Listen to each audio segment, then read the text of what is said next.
everyone, my name is Chelsea and welcome back to my channel. For today's video, we have my November wrap-up.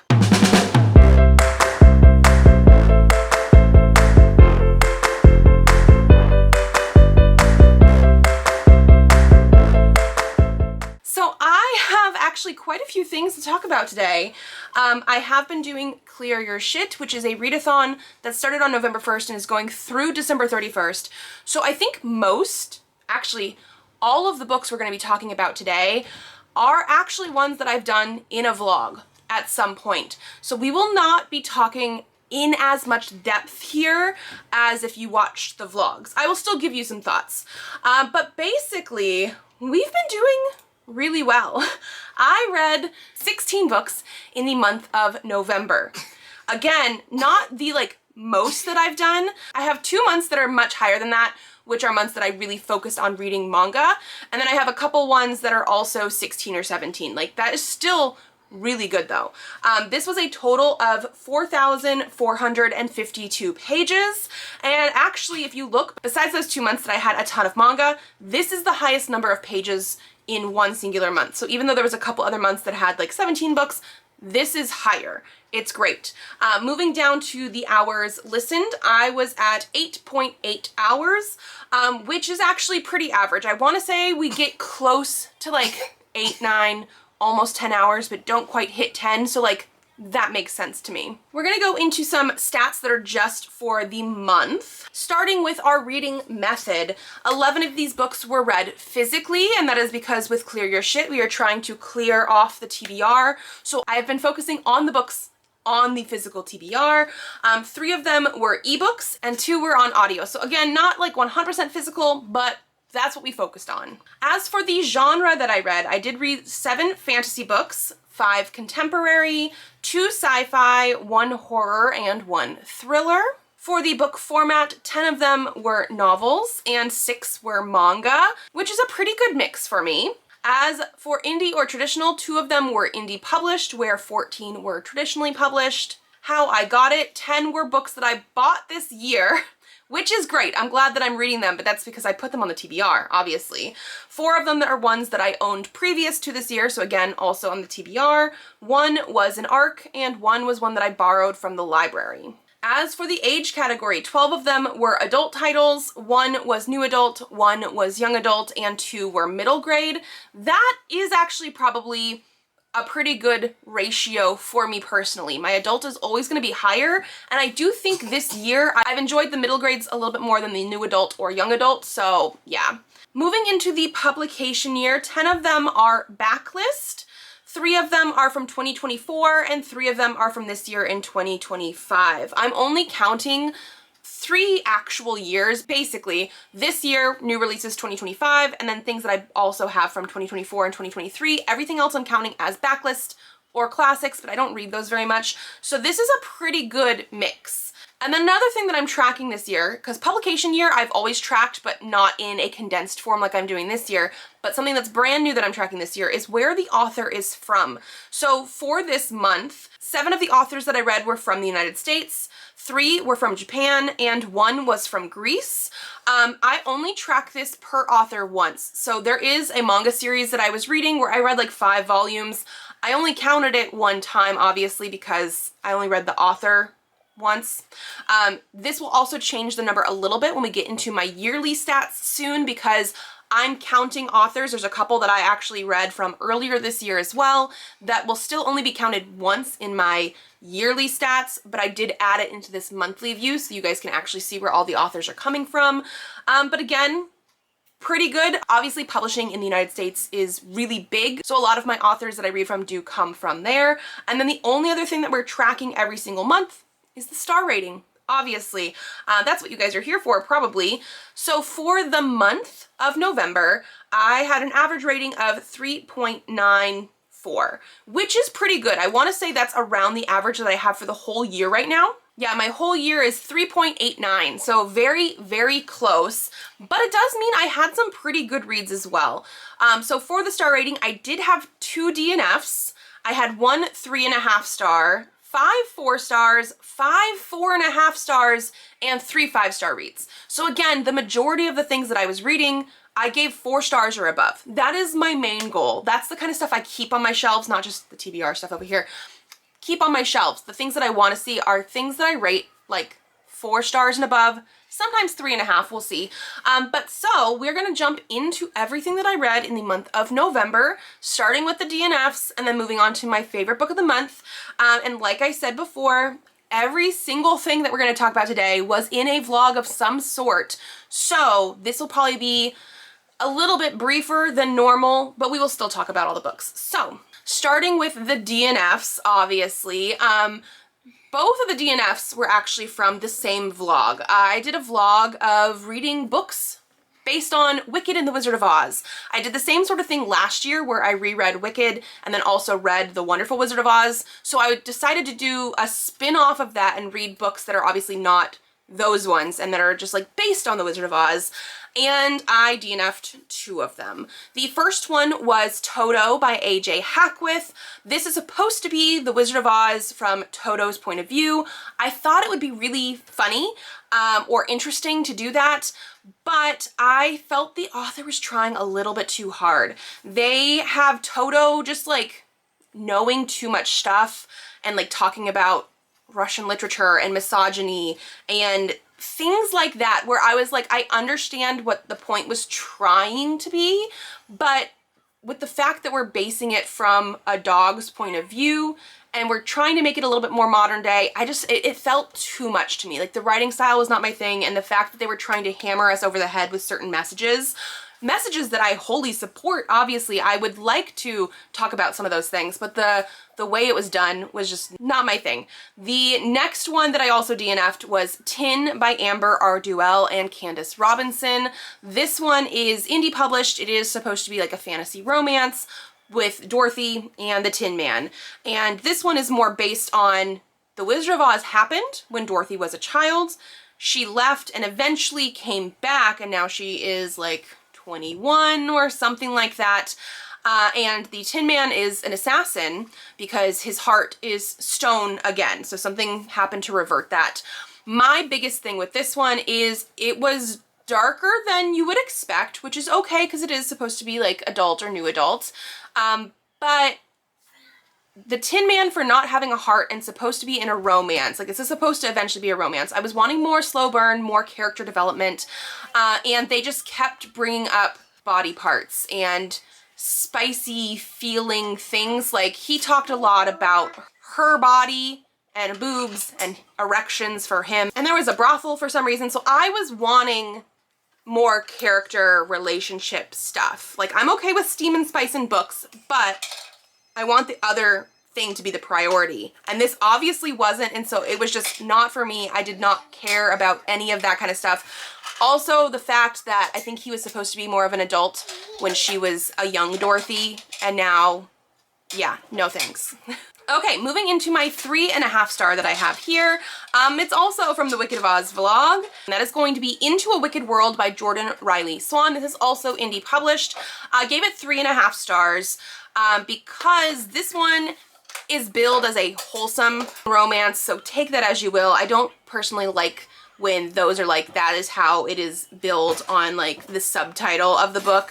But it did focus more on the like relationship and romance buildup. This was also Dorothy and Tin Man, but this was not like Wizard of Oz happened before. This is a current day type of Wizard of Oz where Dorothy is going to Oz for the first time. It's never happened before. It's similar to like What You Know, but not exact. And she's also like 24. This is, like I said, Dorothy and Tin Man. But he also is like cursed to be the Tin Man in a different way where he can feel emotions, but if he shows them outwardly, then he will start to turn more into tin until he turns into a statue. And so he's really trying to avoid all of that kind of stuff. I liked the dynamic.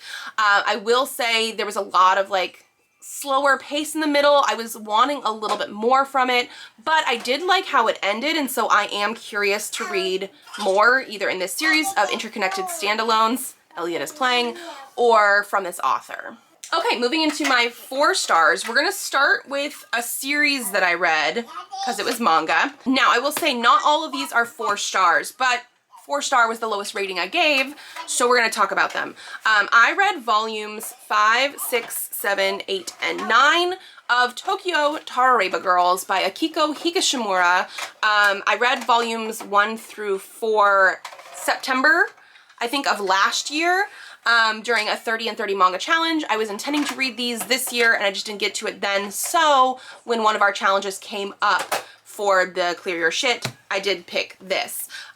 Let's get into my actual ratings for every single volume and then we will talk about it. So for volume 5, I gave 4.5 stars. Volume 6, I gave 5 stars. Volume 7, I gave 4.5 stars. Volume 8, I gave 4.5 stars, and then Volume 9, I gave 4 stars. So this is the reason we're talking about it now.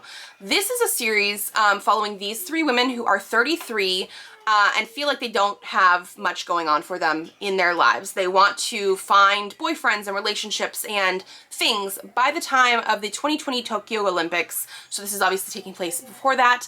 And this gets very messy. It is much about these women, but we do have like cheating and infidelity, and like one of them ends up with like the husband of somebody else. So like things are very messy. They drink all the time, so there's lots of like alcohol use and stuff in here. And I remember reading the first 4, volumes 1 and 2, I gave 4 stars. Volumes 3 and 4, I gave 5 stars. And so when I went back into this, I was very invested in like the women. But with some of the stuff that happened, I was just like not as invested as I could have been. So like a lot of the things were like, we were almost there. There's also another, I'm thinking about it now, a reason why I gave some of these volumes 4.5 stars, even though I was invested in the women a lot. There's also a part that doesn't come in until volume 7 or 8, I want to say, talking about a previous relationship between a minor and an adult. Yeah. So there are just certain choices that were in here that I did not enjoy as much. And then I didn't like the ending as much. And it wasn't even necessarily that it was a bad ending. I still gave this book 4 stars, but this volume, only like half of it was actually the ending of the manga, and the other half was like extra stuff. I wanted the whole volume to be the ending. It felt too rushed. Like I wanted more from it. I was very invested in these women and their lives, and I didn't feel like I got it as much as I could have. So yeah. And as I'm talking about all the rest of the things that we're talking about, every single one of these is in a Clear Your Shit reading vlog somewhere. I will leave them linked down below. But the next one for 4 stars is Moth Dark by Kika Hatsupolu. This one is the same author as Threads That Bind, which I gave like 5 stars, I think, last year or something when I read it. It was so, so good. This is a different sort of fantasy romance type of thing, but it is YA, and I think that might be part of my 4-star. It just wasn't as good as I wanted. This is following 2 characters, one who is here from Earth and one here who is from the Dark.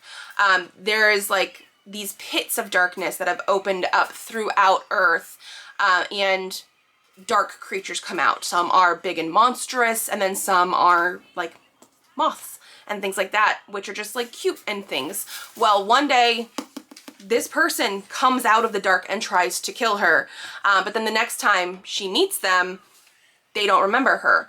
It's some sort of like weird fantasy intermixed timelines and stuff like that, which I thought was very interesting. I also love the fact that this book has a lot of queer stuff going on. Like the Dark is very queer normative because all of the creatures and people and things from the Dark can change their gender, and they indicate it with these like markings that they have. So different colors mean either that their pronouns currently are he, him, or she, her, or they, them. There's a lot of range there, and I just like the idea of that. The reason this is a 4-star specifically is there was some stuff, some decisions near the end, more I think on the author than the actual characters, that because we have a lot of different time mixed up stuff, it's wibbly wobbly, timey wimey, obviously, I didn't understand how certain things went from point A to point B, especially because of all that extra mixed up stuff. Like I just needed a little bit more from the explanation and things. But otherwise, I really enjoyed the writing style, and the world building was so cool. Like this is an author that I definitely really enjoy and want to read more from. Just not as good as the first book that I read. The next 4-star I have here is Tales from the Cafe by Toshikazu Kawaguchi. So this is the book that follows Before the Coffee Gets Cold. And I gave it 4 stars, again, because I did not think it was as good as the first one. Both books have 4 stories in them about people who go to this cafe and want to time travel. Basically, if you go to this cafe and you sit in a certain chair and have a cup of coffee, you can time travel to the past in the cafe, and you only have until the coffee gets cold. The first one I really, really loved. I read it earlier this year, 5 out of 5 stars, and I was hoping for more with this one. This one had a little bit more one-note nature with it because every single story in here was dealing with going to the past because of people that passed away. Whereas like the first one wasn't necessarily all as morbid. And so I was just hoping for a little bit more from it. There are more in this series. Like I still am very invested in it. I was just not as blown away by this one as I was the first one. My next 4-star is The House Across the Lake by Riley Sager. This one I read in my most recent Clear Your Shit vlog, so just keep that in mind. And this was picked basically because it's something that I've sort of been avoiding. And part of the reason for that is that it seems like this is one of the least liked Riley Sager books. I know why. Based on this, I still think I had a fun enough time that I gave it a 4-star. I was expecting a little bit more twists and turns like you would normally get in a Riley Sager. I don't think it happened as much as I would have liked, but it took me only a couple days to read. It was very fast paced. I like the writing style that he uses a lot because it's very easy to read. And so for a thriller type of thing, yeah, 4 stars, it was good. My next 4-star is How to Steal a Galaxy by Beth Revis. This is the sequel to Full Speed to a Crash Landing, which I gave like 4 or 4.5 stars earlier this year. I do think that one was 4.5 stars. I can't remember exactly for sure, but I gave this one 4 instead of 4.5 because again, I don't think it was as good as the first one, but I am very invested in this. This is a novella series. It's like a trilogy, and every single one, like it feels like you need to jump into the next one right away. This is something that I would say you almost need to like pretend it's one thing and read them all together. But the reason I picked up book 1 and kept reading is because Beth Revis earlier this year talked about how one of the characters that's sort of like the villain in this series is an Elon Musk type character, and that's part of the reason, you know. They weren't in book 1, but they were in book 2, and we were following the same girl from book 1, and I just absolutely loved that sort of aspect to it. Like, this is more heisty than the first one. The first one, her ship is sort of like out of order and she needs help to be saved, and she gets saved by this other ship, and then that ship is like a salvage ship, and stuff goes from there. And I really like the play that the characters have. There's a little bit of romance between her and there was like a security guy here. I'm so curious to see what book 3 is gonna have, but because they are so short, there's like 180 something pages, I don't feel like it has enough conclusion in each one to give it a full 5 stars and be like, this was phenomenal, but they're really good and I need to know what's gonna happen next. Moving into my 4.5 stars, I did say I have 5 of them. 3 of them were Tokyo Tarareba girls, so we already did that. So the next one that I have here is Moan by Junji Ito. This is a new short story collection by him, and some of these were very creepy. It wasn't my new favorite short story collection by him. I still think Shiver and Love Sickness, and I think there's like one other one that I have, are like my top tier. So because of that, I gave it a 4.5. But they were very creepy. The one that was called, I think it was Flesh Colored Mystery, was the one that creeped me out the most. Like just everything about it was yeah, but so that was a good one. This is horror manga. The art style is like, it is Junji Ito. If you look at the art style, you would know. But yeah, very solid. My next and last 4.5 star is Flashback by Shannon Messenger. This is the 7th book in the Keeper of the Lost City series, and I actually started this one in March and then only read a couple hundred pages and never came back to it because it was supposed to get me out of my slump. It did, and then I read other things and I finally came back to it because I needed to finish it by the end of the year. The reason this is a 4.5 star, because I've given every single book in this series 5 stars, except for I think I actually gave the first book 4.5 stars as well. This is a slower book, slower paced than a lot of the other books that I have read. These books are chunky. This is like 800 something pages, but we spend quite a bit of like the middle of this book in one singular place. And I love this series for the character development. So I love Sophie. She's 15 in this book, whereas in book 1, I think she's 12 maybe. So I do love the fact that we are progressing with these characters. I love the friendships. Because she is 15, we're now getting into like crushes and potential first romances and things like that. Like, I like that idea. But there is over 2 hours of actual me reading time, so over 200 pages with the speed I read in this, where we did not do anything but talk. And while I do enjoy the stuff that was revealed and the characters and their relationships, it's not enough. It was a lot of slower paced. The last couple hundred pages or so definitely picked it up. I was very invested. I need to know what's going to happen next. I mean, the author is good at what she does, but this one was very much a slower paced one than some of the other things that I've read, and so 4.5 stars. Okay, and now we're going into the 5-star reads that I have. I had 3 of them. Again, one of the Tokyo Tarareba girls was a 5-star. So the next one I have here is Rapunzel and the Sea Witch, or The Little Mermaid and the Tower by Kim Bussing. This is the 3rd book in the Princess Swap series. I did read this as an e-arc and have since purchased my own pretty copy because I need it. I have the other 2. I need this one. These are middle grade fantasy. If you like Disney and princesses, and it doesn't even necessarily have to be Disney, but like those kind of things, because like we've had Cinderella and Sleeping Beauty and Snow White and now Little Mermaid and Rapunzel. We get elements of those fairy tales in these books, but because things get swapped, things get turned on their head a little bit. Each swap in each book is a little bit different, so I liked the way that this one happened a lot. I gave book 1 in the series a 5-star, and I gave book 2 a 4. I think it was a full 4, and this is again a 5. I just really, really enjoyed it. I love the way that it takes those fairy tales that you know and changes things up. I am obviously an adult reading these who loves the fairy tales and that kind of stuff. I don't know exactly how some of the younger kids, because this is middle grade, will appreciate this.